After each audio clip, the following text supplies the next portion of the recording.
ఉన్న బంగారాన్ని విడిపించి ఆ రోజు ఆన్లైన్ రేటుకే మేము కొంటాం. Sharma gold company.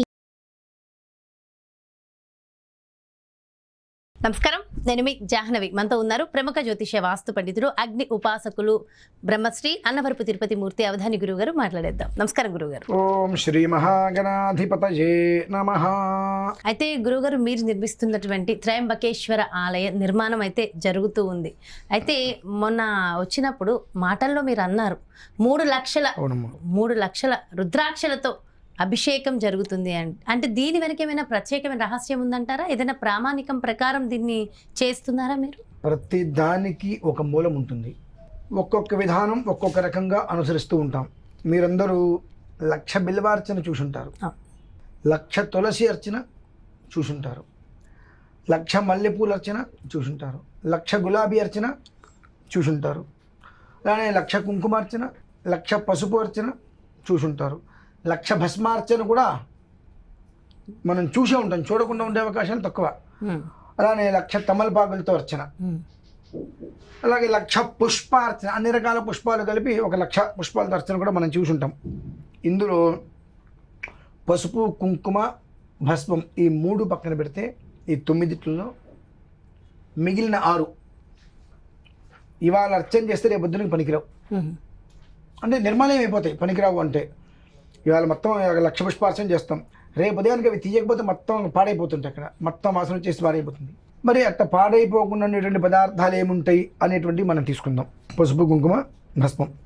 ఈ పసుపు, కుంకుమ, భస్మం అనేటువంటిది మనం ఏం చేస్తున్నాం? అభిషేకం చేసిన తర్వాత మనం అందరం కూడా తీసుకుంటున్నాము. దాన్ని మనం ఎలా వాడాలో కూడా తెలియని పరిస్థితుల్లో ఆ పసుపుని తీసుకొని అదే పసుపుని మనం కాళ్ళకు కూడా రాసేస్తున్నాం. తెలియని పరిస్థితుల్లో ఆ పసుపుని ఎలా వాడాలో మనకు పెద్దగా అవగాహన లేదు. ఆ కుంకుమ తీసుకుంటున్నాం, పెట్టుకుంటున్నాం, గోడలకి గట్టర్ పూస్తున్నాం, కింద పడేస్తున్నాం, ఏదో అయిపోతుంది. ఆ భస్మం కాస్త పెట్టుకుంటున్నాం, కాస్త వదిలేస్తున్నాం. అసలు ఎక్కడా కూడా ఇంత కూడా వృధా కాకుండా ఈశ్వరుడి నుంచే వచ్చినటువంటి ద్రవ్యం శాఖోపశాఖలుగా వృద్ధి చెంది దాని నుంచి వచ్చినటువంటి ఏవైతే కనుక రుద్రాక్షలు ఉన్నాయో దాన్ని ఈశ్వరుడికి సమర్పణ చేయటం. దాన్నే 3 లక్షల రుద్రాక్షలు 10వ ఆవరణ అంటారు. దాన్ని 10 అనగా మన శరీరంలో ఉండేటువంటి వాటిలలో ప్రధానమైనటువంటివి 10 రకాలంగా రండి. లలాట స్థానం ఒకటి ఉంది, ప్రధానంగా మనం చెప్పుకోవచ్చు. పూర్వ దిగ్భాగే లలాట స్థానం, ఆగ్నేయ దిగ్భాగే నేత్రస్థానం, దక్షిణ దిగ్భాగే కర్ణస్థానం. ఇలా చెప్పుకుంటూ వస్తే శరీరంలో 10 ముఖ్యమైన అంగాలండి. ఆ ఒక్క శరీరంలో ఉండేటువంటి 10 అంగాలకి కూడా పునర్జీవాన్ని ఇస్తుంది. అలానే మళ్ళీ 16 అంగాలు విడిగా ఉంటాయండి. శిఖ, శిరశ్చ, మూర్ధాచ, లలాటం, నేత్ర, కర్ణకౌ, ముఖంచ, కంఠ, బాహుచ, హృత్, నాభి, కటిస్థత, ఊరుజాను, జంఘ, పాదు. ఇవి 16. మనిషికి కాళ్ళు చేతులు పని చేయట్లేదు అంటే శరీరం ఇంకెంత పని చేసినా ఉపయోగం లేదు.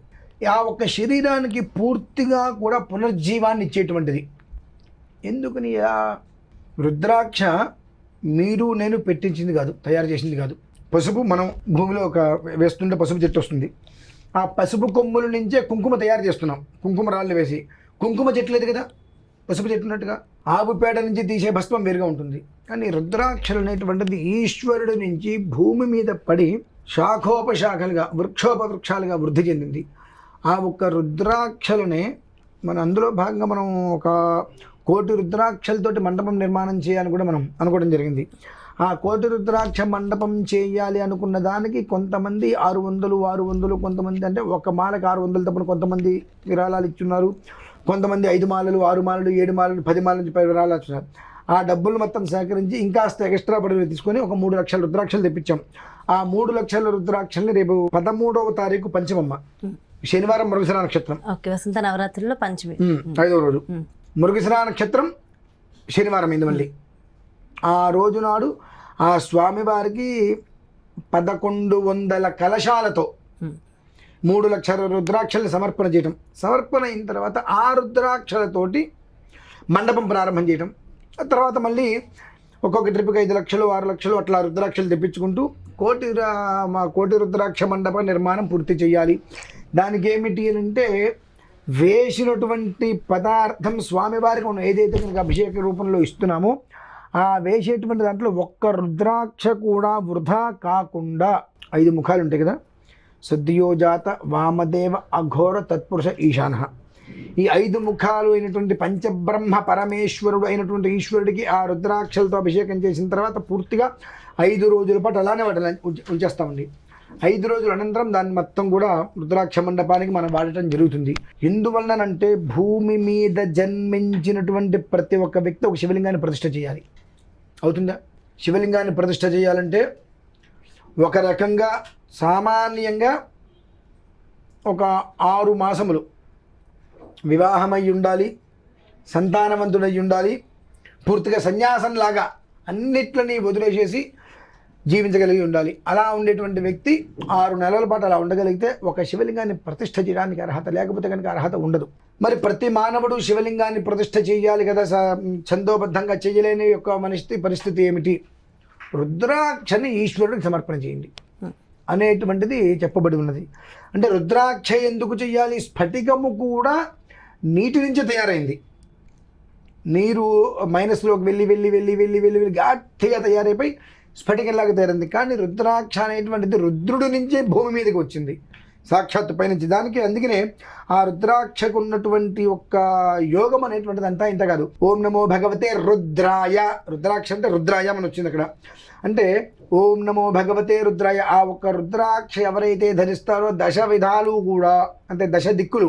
10 దిక్కులు ఏంటంటే 8 దిక్కులు ఉన్నాయి మనకు, ఊర్ధ్వము ఆకాశము. 10 దిక్కులు యందు కూడా సర్వభూతాలు కూడా మనకు అనుకూలంగానే ఉంటాయి.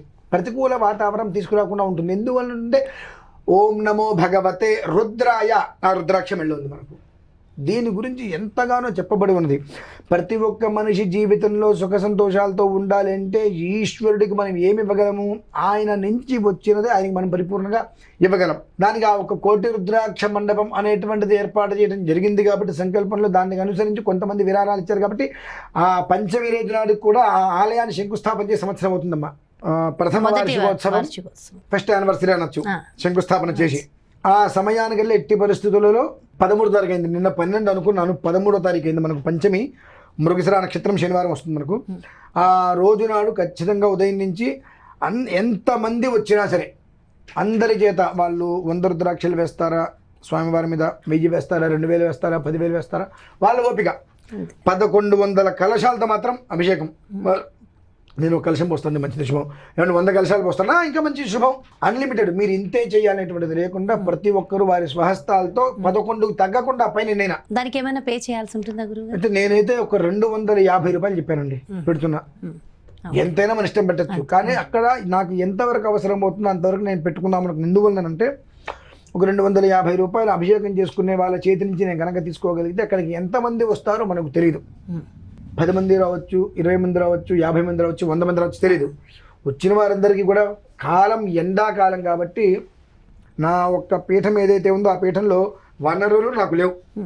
డబ్బు ఇలా ఎవరైనా ఇచ్చేటువంటి డబ్బే తప్పితే నాకు విడిగా మూలధనంగా నా దగ్గర లేదు. ఎందుకంటే అన్ని ఆలయానికి సంబంధించిన ఒక్కొక్కటి చేసుకుంటూ వస్తున్నాను కాబట్టి మూలధనం లేదు. మూలధనాన్ని ఇవ్వండి, నేను ఎవరిని అడగలేను. ఈ అర్చన చేస్తున్నప్పుడు ఒక 250 రూపాయలు అన్నప్పుడు 100 మంది చక్కగా పాల్గొనగలుగుతారు. ఇలా ఒకవేళ ఎంతమంది పాల్గొన్నప్పటికీ కూడా వాళ్ళందరికీ కూడా ఈ టీ కాఫీలు కాకుండా కాస్త చల్లటి పదార్థాలు ఏదైనా వాళ్ళకి రసనాలు లాంటిది ఇవ్వడానికి, మాధ్యాహ్నిక సమయంలో అందరికి భోజనాలు చేయడానికి కూడా ఎంతమంది వచ్చినా నాకు అయ్యేటువంటి ఖర్చులో అంత మేర ఆలయానికి సంబంధించినటువంటి ఖర్చు నేను ఎక్కువ డబ్బులు ఖర్చు పెట్టకుండా ఆ డబ్బులు నాకు అందులోకి సమకూరుతాయి అనే ఉద్దేశంతో 250 రూపాయల వరకు నేను ఆ అభిషేకంలో పాల్గొనేటువంటి వ్యక్తులు కంటే బాగుంటుంది అని. అయితే ప్రత్యక్షంగా రాలేని వాళ్ళు కొంతమంది ఇవ్వాలి అనుకుంటే రాలేని వాళ్ళు అని అనుకోవద్దమ్మా. నిజంగా రాలేకపోవడం వేరు, రాగలిగితే మాత్రం సువర్ణ అవకాశం రాగలిగితే మాత్రం. ఎందువల్లనంటే మీరు ఇందాక చెప్పా పుష్పయాగాలు, ఆవి పుష్పార్చనలు, బిల్వార్చనలు అన్నీ అందరూ చూశారు.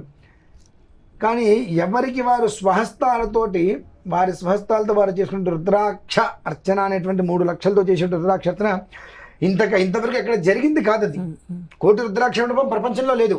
అసలు మన ఆలయం లాంటి ఆలయమే భారతదేశంలో లేదు.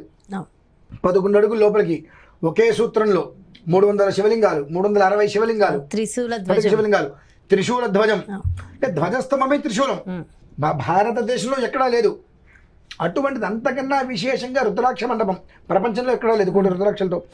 దాన్ని మనం నిర్మాణం చేస్తున్నాము. ఆ నిర్మాణంలో చేసే ప్రతి రుద్రాక్ష మనం చేత్తో అక్కడ స్వామివారి మీద వేసాము అంటే అక్కడ స్థిరంగా నిలిచిపోతుంది. అందున ఇప్పుడు చైత్ర నవరాత్రులు కాబట్టి మరింత వందల సంవత్సరాలు అది స్థిరంగా నిలిచిపోతుందమ్మా. అంతకన్నా ఒక మనిషి జీవితానికి కావాల్సినటువంటి యోగం ఇంకేం లేదు నాకు తెలిసి. ఎందుకంటే ప్రతి ఒక్క మనిషి శివలింగం ప్రతిష్ట చేయలేరు కాబట్టి ఇది ఒక మంచి సువర్ణ రాలేకపోయారు అంటే అక్కడ లైవ్ కూడా ఇస్తాం, ప్రత్యక్షంగా చూడవచ్చమ్మా. లైవ్ ఇస్తాము, రికార్డు జరుగుతుంది, అన్ని జరుగుతుంది. లైవ్ అనేటువంటిది ఎందువల్ల ఇస్తున్నాము అంటే ప్రత్యక్షంగా అక్కడికక్కడ లైవ్ లో చూడగలుగుతారు చాలా మంది. రికార్డు అనేటువంటిది ఉంటే ఎప్పటికైనా ఎవరైనా చూడగలుగుతుంటారు కాబట్టి తర్వాతకైనా ఇస్తూ ఆ ఖచ్చితమైన నిర్దిష్ట సమయంలో మాత్రం ఎంతమంది ఉన్నప్పటికీ కూడా పైన నుంచి అభిషేకం ఉదకంతో అభిషేకం జరుగుతూనే ఉంటుందమ్మా. అది ఆ అభిషేకం ఉదకంతో 24 గంటలు జరుగుతూనే ఉంటుంది. అందులోనే ఈ రుద్రాక్షతోటి అంత విశేషాన్ని దృష్టిలో ఉంచుకొని సకల మానవాళి యొక్క క్షేమాన్ని కోరి రుద్రాక్ష అనేటువంటిది రుద్రుడి నుంచే వచ్చింది కనుక ఓ నమో భగవతే రుద్రాయ అన్న శ్రీరుద్ర నమ్మకం అన్న అన్ని ఆ రుద్రం అనేటువంటి శబ్దానికే మొత్తం సమవర్తి న్యాయంగా ఉంటుంది. అందులోనూ రుద్రము అంటే భద్రం అనేటువంటిది విషయాన్ని కూడా దృష్టిలో ఉంచుకొని సకల మానవాళి కూడా భద్రతకి ఎలాంటి లోపము ఉండవద్దు అనే ఉద్దేశంతో 13వ తారీఖు పంచమి, అందులోనూ కుజ నక్షత్రము శనివారం 2 కలిసి రావడం అనేటువంటిది కూడా దుర్యోగాన్ని మాపేటువంటి భవ్య యోగం. అది దృష్టిలో ఉంచుకొని చేస్తున్నానమ్మా. చాలా చాలా సంతోషం గురువుగారు, చాలా మంచి అవకాశం అందరికీ కలిగిస్తున్నందుకు చాలా చాలా సంతోషం. Thank you so much. మరి గురువుగారు నిర్మించినటువంటి త్రయంబకేశ్వర స్వామి ఆలయం మొదటి వార్షికోత్సవం సందర్భంగా ప్రత్యేకమైన పూజలు అది ఏప్రిల్ 13వ తారీఖున నిర్వహిస్తున్నారు. మరి ఈ ప్రత్యేకమైన కార్యక్రమంలో 3 లక్షల రుద్రాక్షలతో రుద్రాభిషేకంలో ప్రత్యక్షంగా మీరు కూడా పాల్గొనాలి. వివరాలు కావాలి అంటే వెంటనే క్రింద డిస్ప్లే అవుతున్నటువంటి నెంబర్స్కి కాల్ చేయగలరు. నమస్కారం.